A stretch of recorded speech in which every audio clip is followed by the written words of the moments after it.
राधे राधे दोस्तों, भक्ति सागर सोनिका चैनल में आप सबका स्वागत है। जिसमें आज हम बात करने जा रहे हैं पुरुषोत्तम मास की। आप सबको पता है कि पुरुषोत्तम मास चल रहा है, जिसको अधिक मास और मल मास भी कहा जाता है।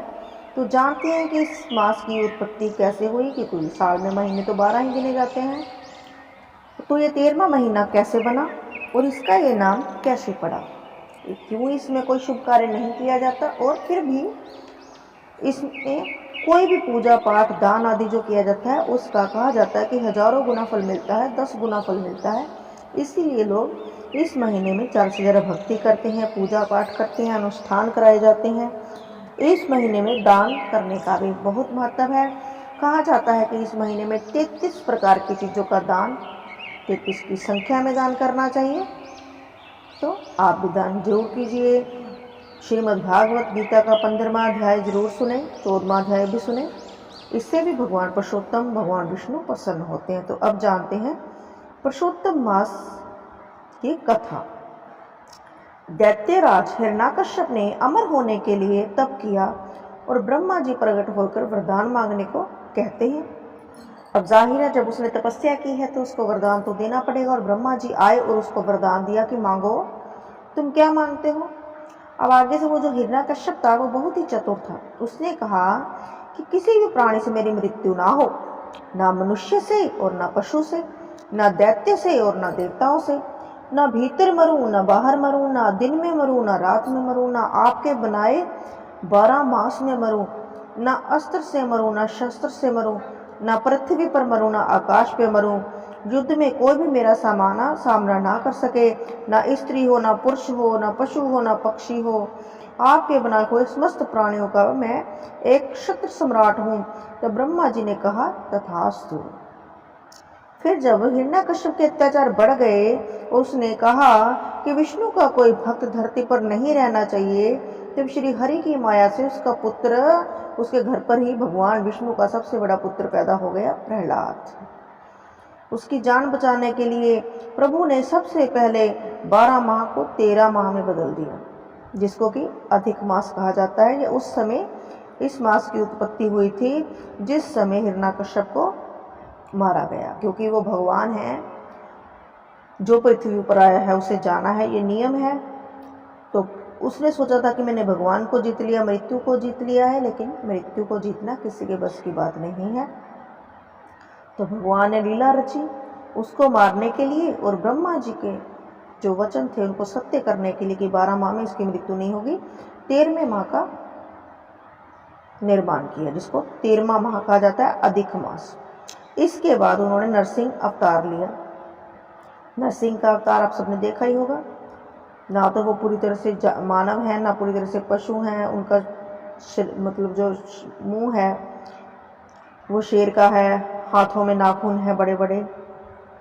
नर और सिंह का जोड़, आधा नर आधा सिंह, जिसको नरसिंह का अवतार कहा जाता है।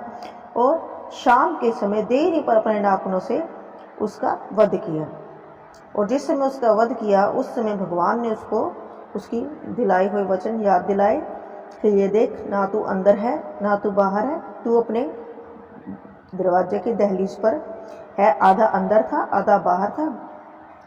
मेन गेट की दहलीज के ऊपर उसका वध किया गया। फिर उसको बोला गया कि ना तू धरती पे है ना तू आकाश पे है, क्योंकि भगवान ने उसको अपने जांघों पर रखकर, अपने गोद में रखकर फाड़ा था उसका पेट, जिससे उसकी मृत्यु हुई थी। उनको बताया गया कि ना तो अस्त्र से मर रहा है ना तो शस्त्र से मर रहा है, क्योंकि श्री नरसिंह भगवान ने अपने नाखूनों से मारा था। ना मैं पुरुष हूँ ना मैं स्त्री हूँ ना मैं कोई पशु हूँ, क्योंकि वो आधा पशु थे और आधे मानव का रूप था। और 13वां महीना था, दिन भी नहीं थी रात भी नहीं थी। उसी समय से ये सायंकाल चला, शाम के समय उसकी मृत्यु की गई।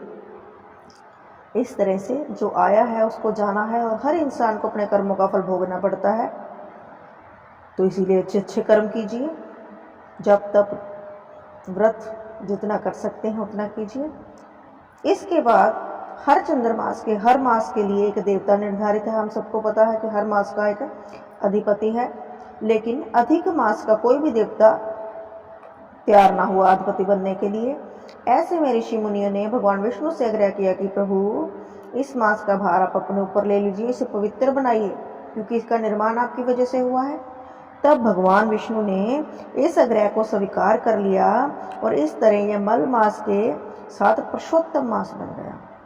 ऐसी भी मान्यता है कि जब मल मास ने देखा कि कोई भी देवता मेरा भार लेने के लिए तैयार नहीं है, मेरा नाम ही मल मास रख दिया, लोग इस मास में कोई शुभ कार्य नहीं करते हैं, तो उसको लगा कि मेरी तो चारों ओर बड़ी निंदा होने लगी।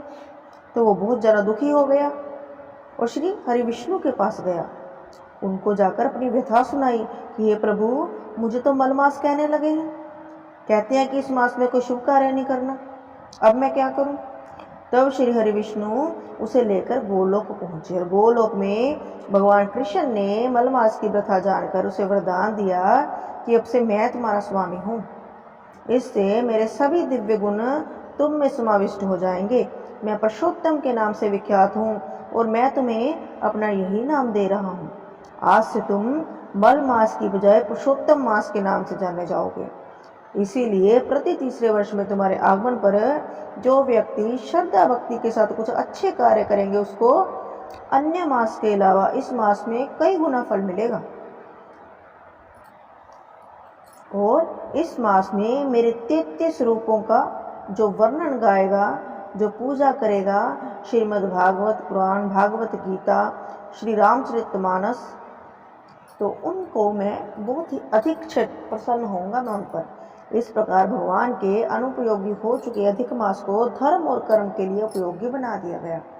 और इस दुर्लभ पुरुषोत्तम मास में स्नान, पूजन, अनुष्ठान, दीप दान करने वालों को कई पुण्य की प्राप्ति होती है। इसीलिए इस मास में दीपदान किए जाते हैं, दान पुण्य किए जाते हैं, पवित्र नदियों में स्नान किया जाता है। बोल श्री विष्णु भगवान की जय, बोलो नरसिंह भगवान की जय। तो ये थी हमारी पुरुषोत्तम मास की कथा। तो आप भी सुनिए, आगे भी शेयर कीजिए। यदि कोई गलती हो गई हो तो क्षमा कीजिए। कमेंट बॉक्स में हरे नारायण, नरसिंह भगवान की जय, श्री पुरुषोत्तम भगवान की जय, राधे कृष्णा, हरे कृष्णा ज़रूर लिखें। धन्यवाद। लाइक, सब्सक्राइब और शेयर ज़रूर करें।